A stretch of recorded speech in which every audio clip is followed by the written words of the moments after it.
very cool evening here in South Florida. I guess we're all Floridians this time of the year, so we're sort of used to it, right? And the visitors will pray for you at the beginning of the ceremony.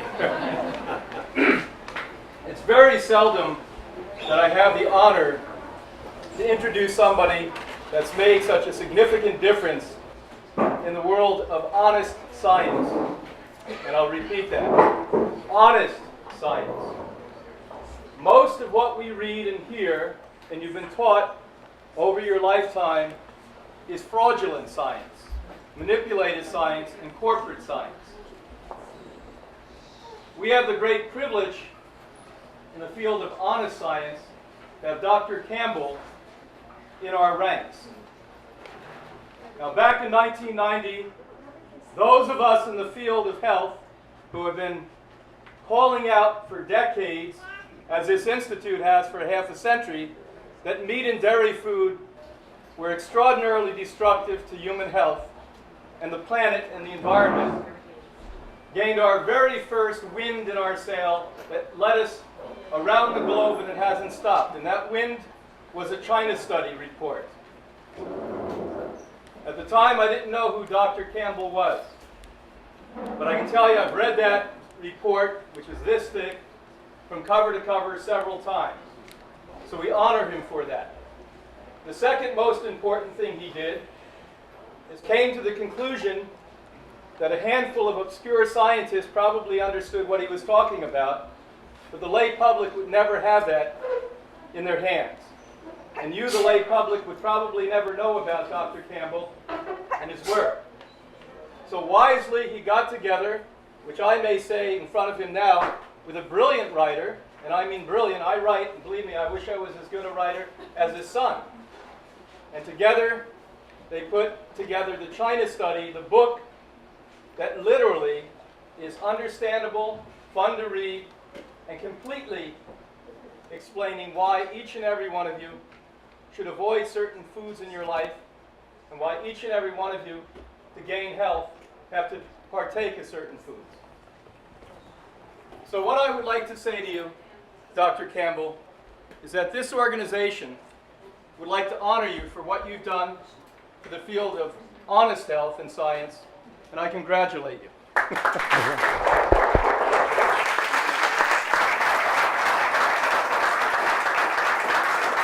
Thank you. Let's give Dr. Campbell.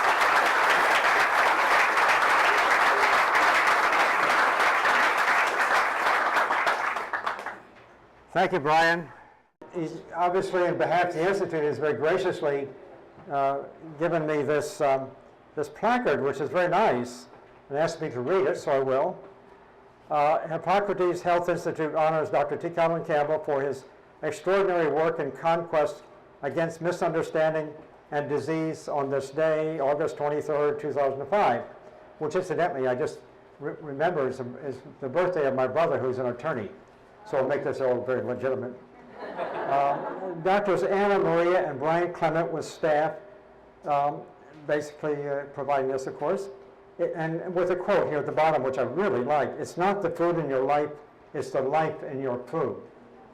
I've had quite a career in diet and health research, and have ended up now talking stuff that I never thought I would at the beginning of my career. And I have become quite passionate about it. I've become passionate about the idea that diet and nutrition in particular really ought to be the premier biomedical science of the future.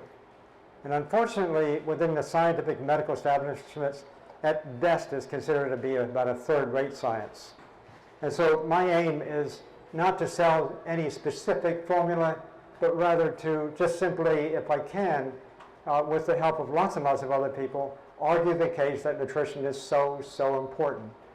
It's much more important than most people realize, and it wasn't an accident that way back in the ancient Greek times, somebody said at that time, and it's been repeated many times since, we are what we eat. They knew it then, and I think we know it today even better, and with modern scientific evidence that we now have, we can be certain of it, and I can tell you it is really, really important. So, but nonetheless, the kind of stuff that I end up talking about and the kind of stuff I think that you agree to, for the most part, is is a story that's not well accepted in the American public, I'm sure, as you appreciate. It's a real challenge, and we all know that. And I've actually been quite interested in just a sort of as an investigation of the challenge, an investigation of why it is that people don't seem to get it, or people don't want to hear it, and so forth and so on. So as we sort of gathered our evidence over the year with my students and other colleagues, and I became really impressed with this idea, I did want to share the story, in part because virtually all the funding that I got, and we got handsome amounts of funding to do this research over the years, I'd say at least 99% of the funding that we got was from the public taxpayer. And so I do feel a responsibility to come back and tell the taxpayer what we did with your money. And I think that's important. And so I end up today having a view that is in fact quite different from where I started. And I thought about various and sundry ways to tell the story, you know, talking about this study or that study or some other study. It doesn't quite do the trick. So what I have ended up doing with my youngest son, who's getting married next week, by the way, and going to medical school now, what we did, we decided to write a book just sort of telling my story as I learned it. So here's just a synopsis, a brief summary of the story as I learned it, and as we tried to record in the book. And I feel that it's up to others to decide whether they want to believe this or not. I'm willing to debate and discuss this issue with any of my colleagues, however negative they may be, because I think that the data, the findings, the evidence it just speaks for itself. It really does, and it's extraordinary. So I want to take you just essentially on a little bit of a journey of where I started and where I've ended up. It's been really quite a journey, and I owe a lot of thanks to many, many colleagues, and not just in this country, but of course in a number of other countries as well. So here's a picture of me in 1950. I'm there on the front end, and my mother found that. And I show you for obvious reasons, I think you can guess. I was raised on a dairy farm, and I went away to school, in fact, to figure out in my doctoral dissertation at Cornell University, to figure out how we could grow cows more efficiently so we could eat more of them and drink more of their milk. So I was a dairy farmer, as was my father, as was virtually almost all of my ancestors. And I was the first one to go to college and was very naive and did a lot of dumb things and said things, and just from the way I saw them. But in any case, it's essentially that it was actually the findings, the evidence from the studies that we got that actually convinced me of this story. This is simply a title of the thesis that I did for my doctoral dissertation, and just to translate it, biuret is a nitrogen compound. What we are trying to do is to take this compound called biuret, which is a byproduct of the DuPont stocking industry and the Grace Chemical Company, and feed it to cows because it was an interesting inorganic nitrogen compound to see if in fact the cows could convert it into their own protein. Protein in those days, and still today to a great extent, is sort of the king nutrient. It's the awesome nutrient. It's the most revered of all nutrients, especially protein from animal sources. I mean, everybody believed then, and still to a great extent, a lot of people still today do believe that protein is not only important, we must get enough. In fact, if we get more, it's even better. But furthermore, we tend to believe too that protein should be from animal sources as much as possible because it's called high quality. That was my background, that was my thesis. That's what I heard when I was on the dairy farm too. Milk is good because it has all that protein, very good protein, high quality protein and the like. And so this was consistent with what both my personal and I guess that you can say my beginning professional background was at the time, this reverence for protein in a sense. And so that by way of background. Now I just want to share you, I'm going to just jump right into a whole new arena and give you another different kind of background business. Just mention some things that I find now is very much connected to this whole idea of what nutrition ought to be and is not. And I'm just going to, as I say here, just connect some dots, make some observations. They are related. They really are related. And it comes back to nutrition, I'm sure as you can appreciate in most of these cases. 2/3 of us are overweight, 1/3 of us are obese, and our young people are especially vulnerable. You've heard that many times. It's said to be alarming. We're seeing more and more obesity in the country, more and more overweight problems, and so we've got to deal with that. Okay, here's another thought. Half of us, incidentally, this was a figure about 5 years ago. I think it's even higher now, but it was said at that time that 50% of us take at least one prescription drug during any given week. 4 to 5 of us take some kind of medication. We're hooked on drugs. We are hooked on drugs. And I'll return to that theme a little bit later on. So here's another observation. Interestingly, we're hooked on drugs. People want drugs. Politically, we worry about getting drugs cheap enough.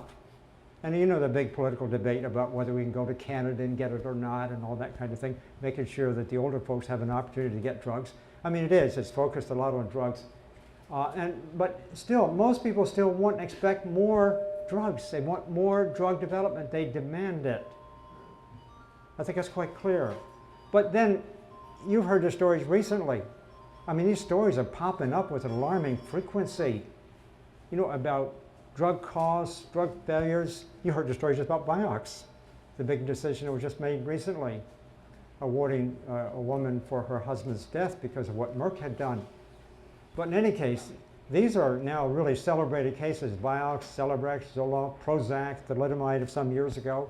I mean, there's lots of more. I could fill up that slide with drugs that were developed, thought to be good, and then were being taken off the market because of some consequences that were discovered down the road. And incidentally, there's a very good biological reason why that's the result that one can only expect, virtually with all drugs at some point in time.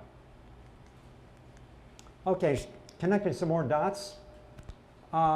We believe in drugs, we've got problems, and including those problems, medical care costs in this country, per capita. Annual per capita medical care costs in this country places us #1 in the world. We have the highest per capita medical care costs in the world. A lot of it actually being required for drug use and, of course, money consumed by the pharmaceutical industry. But in spite of the fact that we spend so much money, you know, for our health vis-a-vis drugs, on one hand, on the other hand, according to the WHO, the World Health Organization, we rank number 37 in the country in terms of quality of health care. Now that can vary some depending on the criteria used, but we rank down the list. It doesn't make sense that we spend so much money and get such poor medical care. And of course, this cost is actually costly. These expenses are costly for different parts of our society. For corporations, you know the story. Corporations are having difficulty these days in covering all of their workers, their insurance, or in fact, in some cases, taking their insurance away. And so we got now increasing levels of people who are not even insured. Or they're sending their people overseas in order to avoid the health care costs. I mean, that's a serious problem. So you see, we're connecting dots here.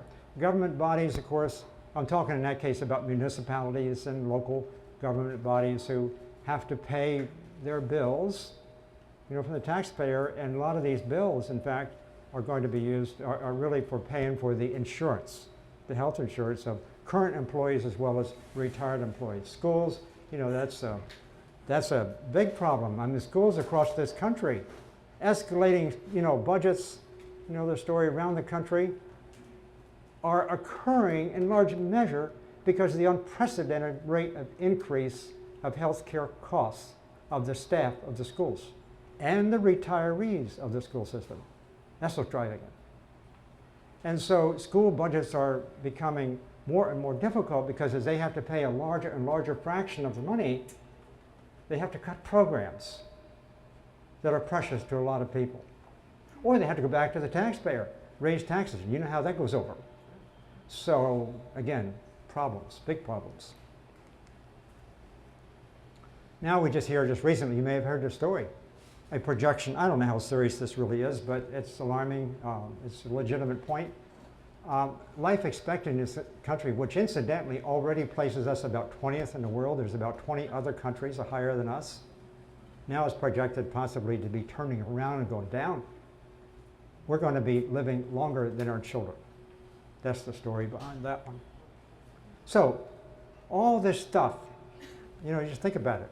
We can't think of each of these observations in isolation. They're connected. So what's missing? Nutrition. We don't understand it. We just don't understand it. It's poorly understood.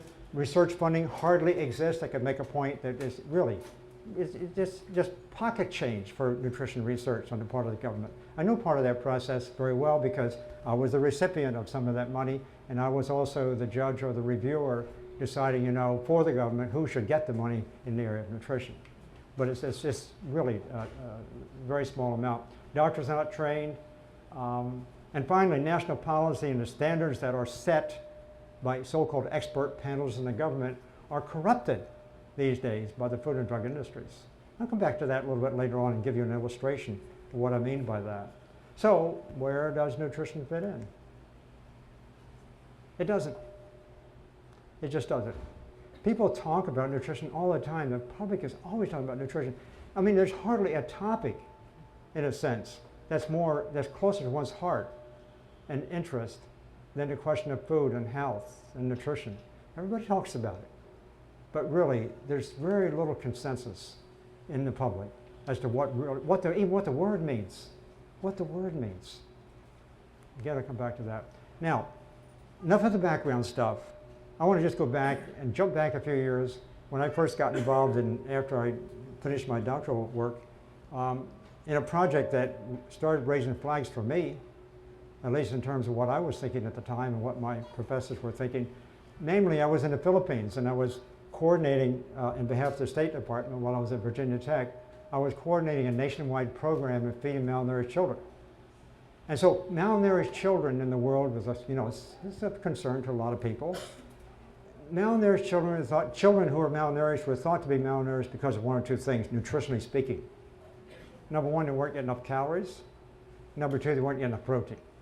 And it was the protein side of the equation that I and my senior partner at the time took interest in particular in the Philippines, making sure these kids got enough protein. That's what we went there to do. We were setting up sort of clinical centers around the country and trying to develop these self-help programs for feeding malnourished children. But one day on the golf course, when I was playing golf with a medical advisor to the president of the Philippines at that time, President Ferdinand Marcos, who was kind of a scoundrel himself, but in any case, the medical advisor, his personal doctor, told me that he and some of his colleagues were operating on children age 4 and under for liver cancer, primary liver cancer. Not many, but there were, I mean, what was striking about this is that liver cancer tends to only occur in middle-aged and older people, occurring in children. That was unusual. So, I mean, it could have been just an odd observation kind of thing, no big deal. But I started asking around a little bit, and I found that the families whose children are most likely to get liver cancer were the families who were consuming the most protein. They were consuming protein at levels more or less like we do, the Western diet. And so here was a conflict immediately arises in my mind. On one hand, we're trying to get more protein into these folks, yet the few individuals who were eating like us were more susceptible to getting liver cancer. And so, as I say, I kind of kept a thought to myself in a way because you don't say that. I mean, protein been a problem. In any case, about that time there was a study from India using experimental rats in this case, where there was an attempt to see if feeding rats regular levels of protein, or let's say lower levels, 20% of calories or 5%, to see if feeding animals regular levels of protein would help to prevent the liver cancer that occurred in those animals. And here's the results that they got. The animals given the regular levels of protein, sort of the levels that a lot of people consume, and incidentally rats and people tend to require the same amount of protein. So what works for rats in this case tends to be assumed to work in humans. But in any case, the rats that got the regular levels of protein, 100% got the cancers. The ones that got the lower levels, none did. Now these are animals who were exposed to a pretty tough carcinogen, but even makes the point even more dramatic. This carcinogen could lead to liver cancer, yet protein fed at these two different levels had this dramatic 100 and that's a score. I didn't go to ask for any statisticians at that time to see if that was different. You don't need a statistician to decide whether 1 to 100 100 to nothing score is significant, I think. So then we started with National Institutes of Health's funding, taxpayer money over the years, started exploring this question in great depth. I wanted to know first, because I thought it was very significant. The first question I wanted to know was, is that true? Was that observation, that higher protein intake really caused more cancer? That's the first one. We need to repeat that to see if it's really true.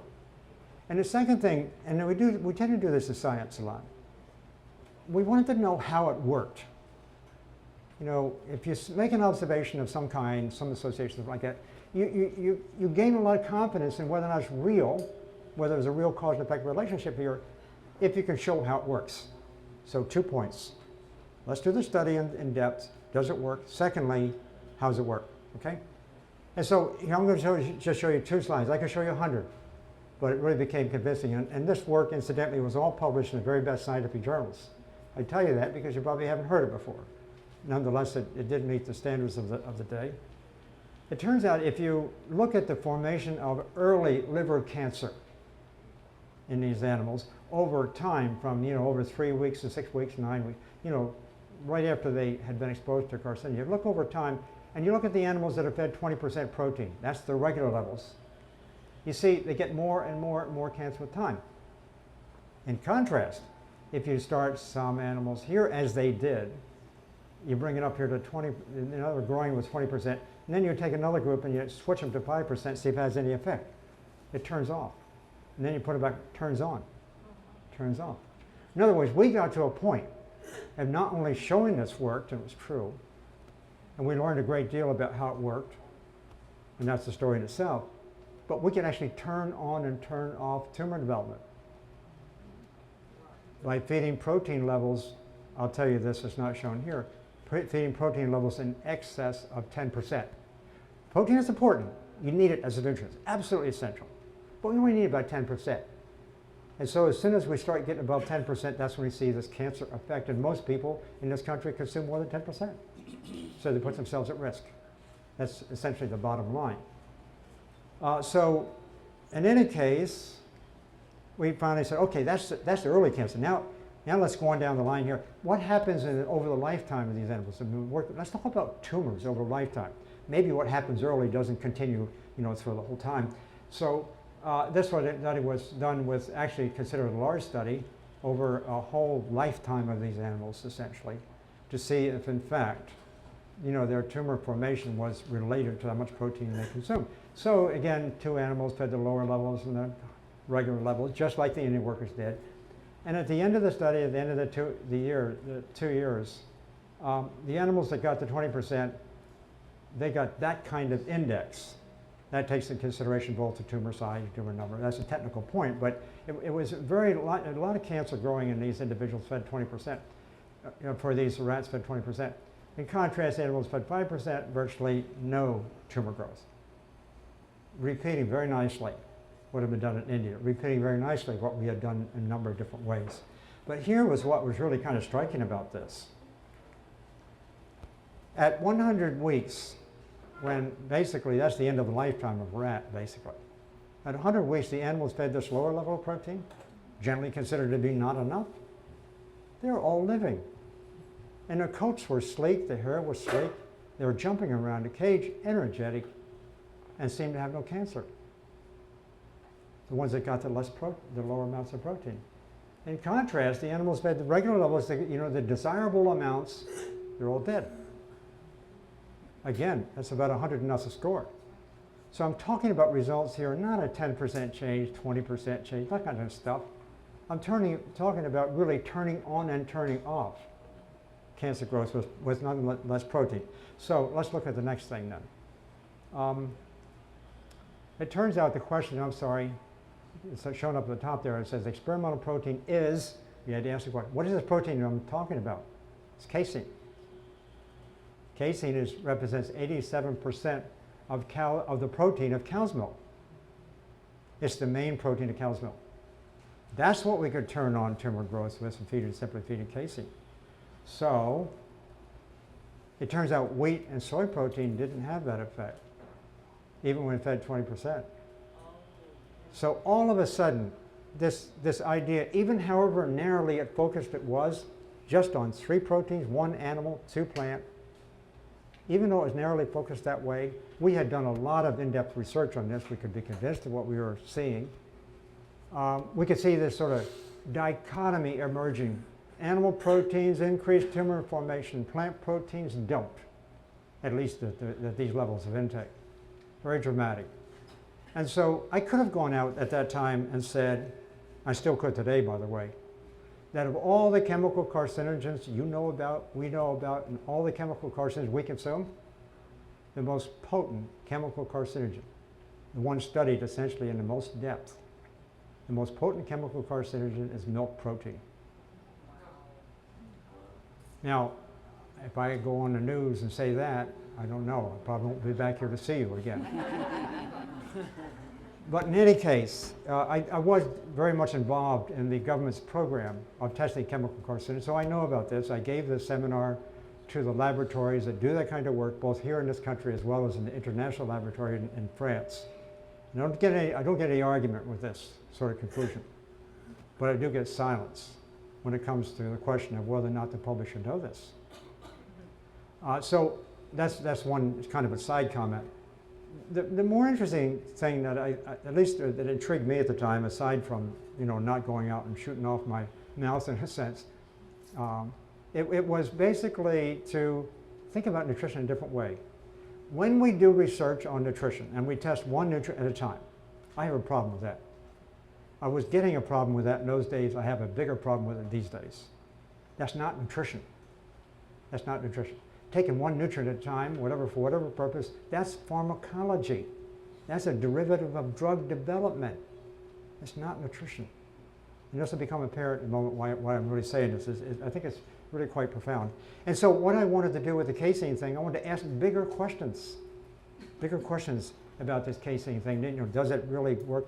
Oh, by the way, I said this protein effect only exists at something in excess of 10% of calories, which in fact what most people actually use. Oh, okay. There's a reminder of what I just said. Now, so I'm going to look for the larger context, and this now leads me into this excitement about what nutrition really can do. And so here's the kind of questions one can ask. You start with something really narrowly focused, and that's what we do in science. We look at details to death, really in great detail, and then want to jump to conclusions. But we got to look at the larger context. And so one kind of question we could ask, and I sort of asked at the time, was maybe casein is representative of animal protein in general.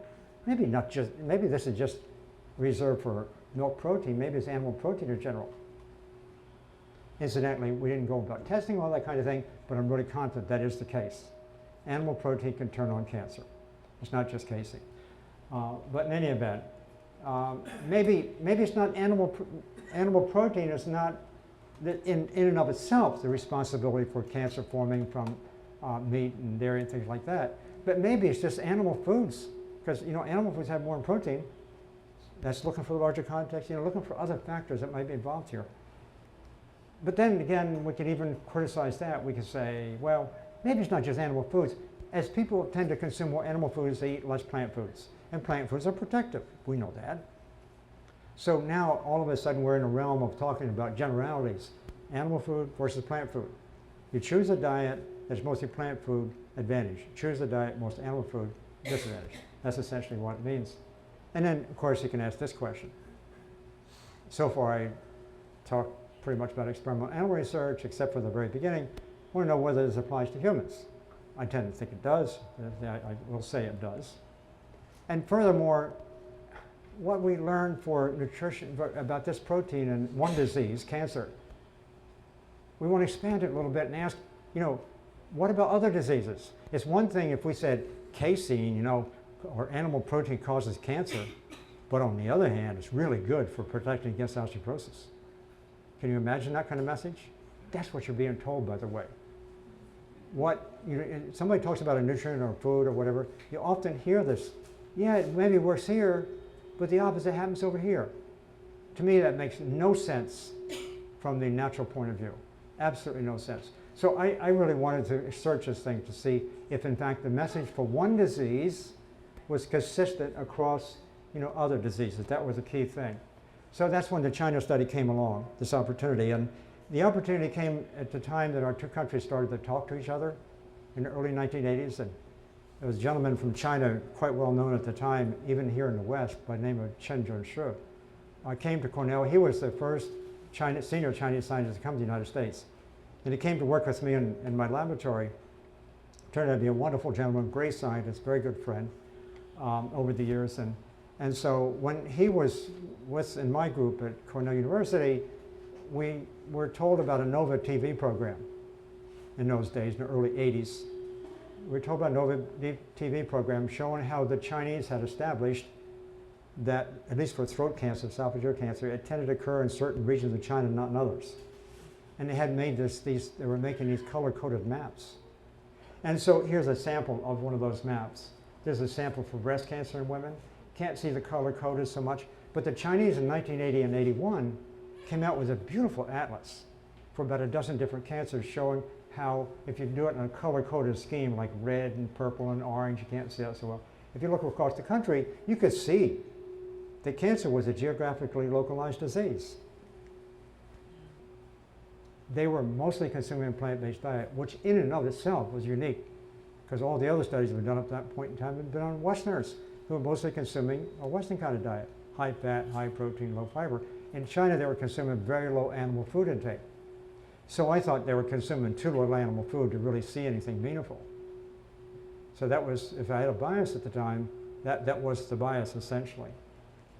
And so here's a quick summary of what we looked at. I'm not going to get into any of the details here too much, but fat intake in China was very low. It was 14% compared to ours of 36%. They had about, on average, 3 times as much fibers, the kind of diet you eat here. Animal protein, which is of course a key in this case, the concentration of animal protein in the average American diet is 10 times greater than in rural China, 10 times. That means lots of other changes too.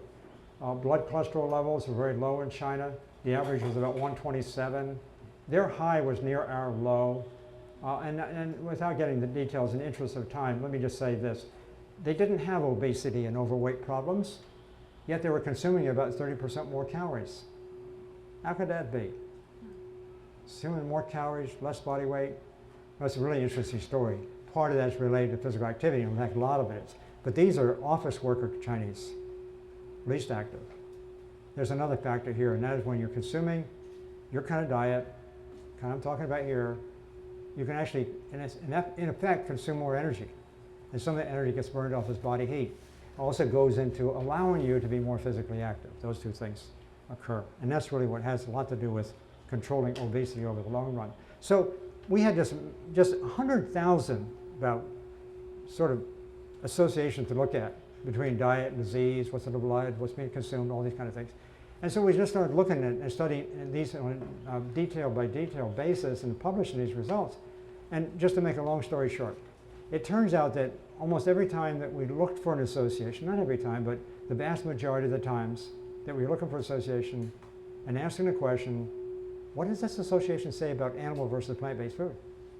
It turned out almost all these observations pointed to a diet rich in plant foods.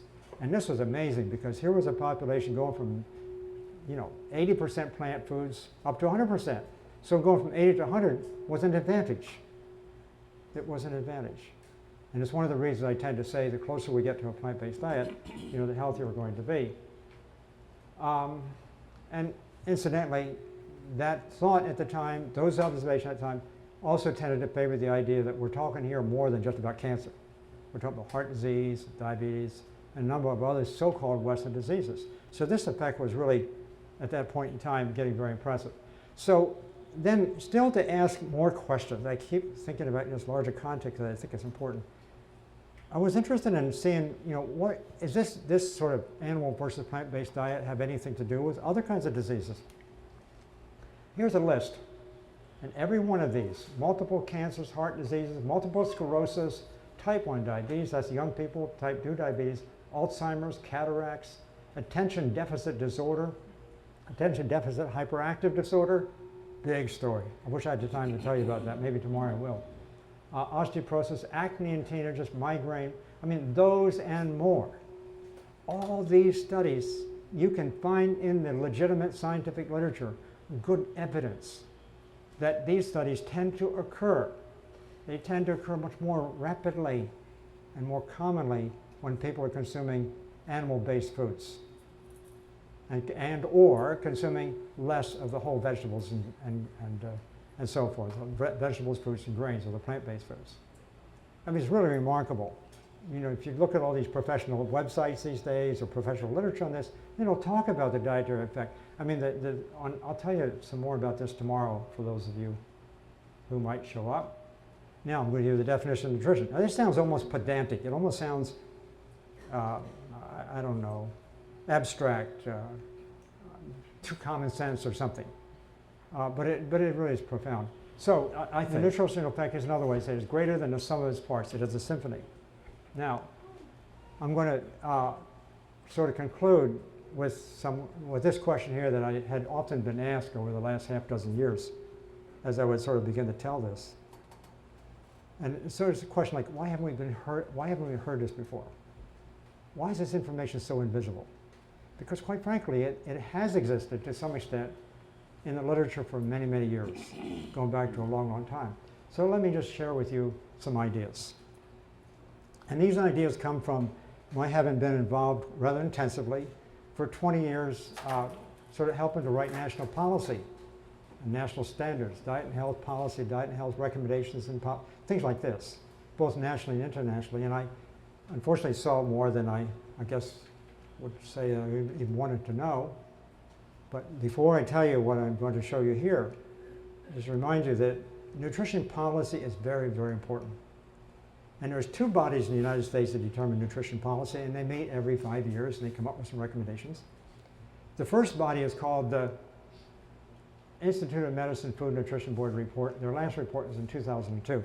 This body was the National Academy of Sciences. I've been on these kind of expert panels myself. This body is the one that translates the latest scientific information into recommendations of how much nutrients we should consume. They determine the recommended dietary allowances that you've read about, which in turn translates into the stuff you read on labels of food. They're the ones that, you know, basically that's their main function. They determine how much of each nutrient we need to do. It's a very reductionist kind of thing, very narrowly focused, bit by bit, a rather pharmacological kind of approach. Well, in any case, that's one group. Now they make their report. The last one was like 900 and some pages. They passed it off to the second committee run by the USDA, United States Department of Agriculture. That committee is the one that develops they make this information into pictures. They make the food pyramid. You know, they treat us sort of like monkeys and tell us, you know, what we're supposed to believe. And, you know, they translate these nutrient recommendations into food recommendations. So two very important committees. And we'll talk about just the first one in this case. Just the first one. This determines. Here's what they said in virtually, I think it was the first paragraph of the first page, right up front for everybody to see. They changed the rules of the game. It used to be they told us exactly, here was the minimum amount you needed. The RDA for protein was around 10%. You know, the amount of zinc you needed versus whatever. The amount of vitamin C was new, you know, that kind of thing. Now they've changed the rules a little bit, a lot actually, and they're talking about ranges of intake that supports health. And so here's the one on protein, just to show you here what happened. It says the report recommends that to meet the body's daily nutritional needs while minimizing risk for chronic disease, that means cancers, heart disease, and things like that. Those are important words, minimizing risk for chronic disease. Adults should consume 10 to 35% protein. 10 to 30. I mean, the stuff that I've been showing you shows that if you go from 10 to 20, we get into trouble, especially with animal protein. Now they're saying we can go up to 35% protein and almost nobody's up there. They're saying that we can consume these enormously high protein diets and minimize the risk of chronic disease. That's pretty extraordinary. Okay, I'm going to drop that idea for a moment. Let me share with you just another one. Oh, this just sort of sets some numbers for you. Here's the amount that's recommended. It's been recommended at that level ever since 1943. This is the range we actually all consume. We consume between 11 and 22%. Actually, there's some folks of recent years, thanks to Dr. Atkins and those people like that, are probably up in this territory of 22 to 25%. But in any case, this is the level here if you eat a plant-based diet. What you're eating in here today is going to be in that neighborhood right there. And that's what is ideal. You don't even ever ask again, where do I get my protein from? If you're consuming leafy vegetables and stuff, I also did whole grains, and I know you don't use that very much, but whole grains also have 8 to 10% protein as well. So it's in that territory. The plant-based diet will give you this. And they're saying we can go up there. Something is wrong. That's sanctioned by the Food Pyramid.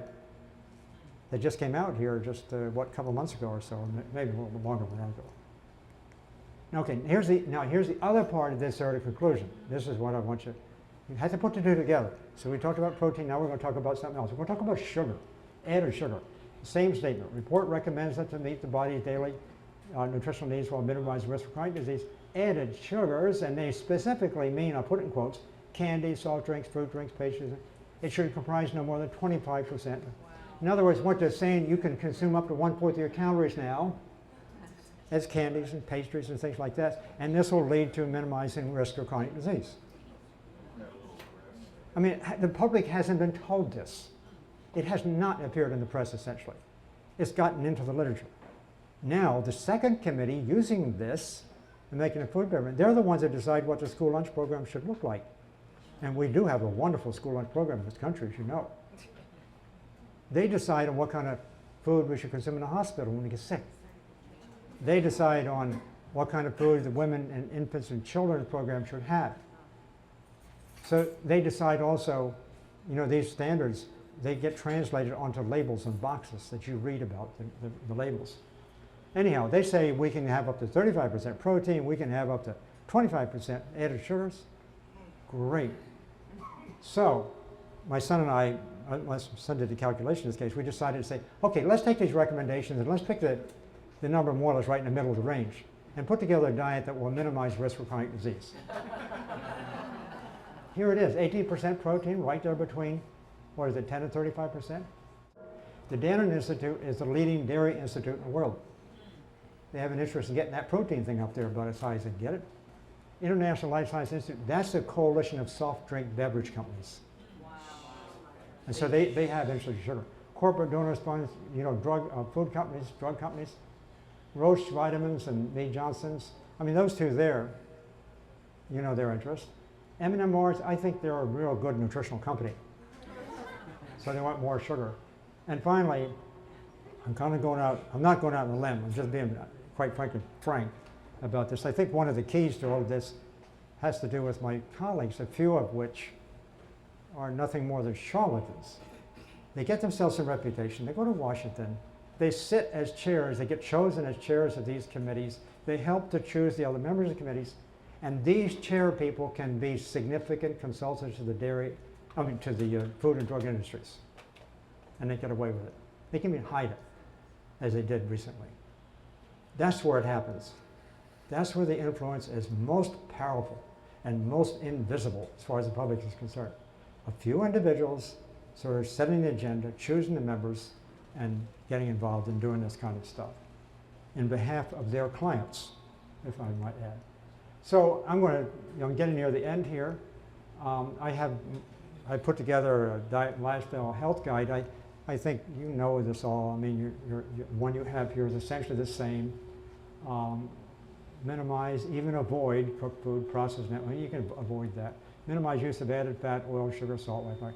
Drink water to keep your urine clear. I think that's a pretty good indication of whether or not you get enough water. Just don't let it get too colored. Exercise, be outdoors, get enough sound sleep. And finally, beware of the tyranny of details. Science has swamped us as a public with all these details that leads to a lot of confusion. Now, I think I have 2 more slides after this. I just wanted to tell you that here's 2 books that came out last year, about a year ago now. One's called Overdosed America by John Abramson at Harvard. The other is called The Truth About Drug Companies, How They Deceive Us and What to Do About It, also by a Harvard professor.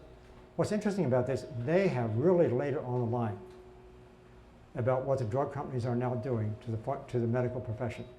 And it turns out these are no slouches. John Abramson was a physician who practiced, finally got fed up, quit, come back, started doing some teaching at Harvard, I think it's a lady clinic. This woman here is just amazing. Marsha Angel. Marsha Angel was for 20 years the editor-in-chief of the New England Journal of Medicine. Wow. The New England Journal of Medicine, which incidentally is a trade mag, if you want to know the truth about it, because they do a lot of advertising in there. But she saw it. She saw it for real. If you want to see something about what is wrong with the medical profession as far as drugs are concerned, I suggest you try those. We, in fact, have tried to, I mean, health doesn't equal drugs. That's what it's been. And they're calling attention to that. We're trying to call attention to the idea for a number of different reasons that health is equal to food. And the story here is so beautiful. It has so much to offer. It makes health across the board. And we can start forgetting about the detailed scientific information. Don't get caught up in that. If one just figures out, spends the rest of your life just figuring out interesting ways to prepare really good plant-based foods so it's tasty and enjoyable and cost-effective, of course, and convenient, that's all you need to do. Because the data are in, the evidence is in. So thank you very much.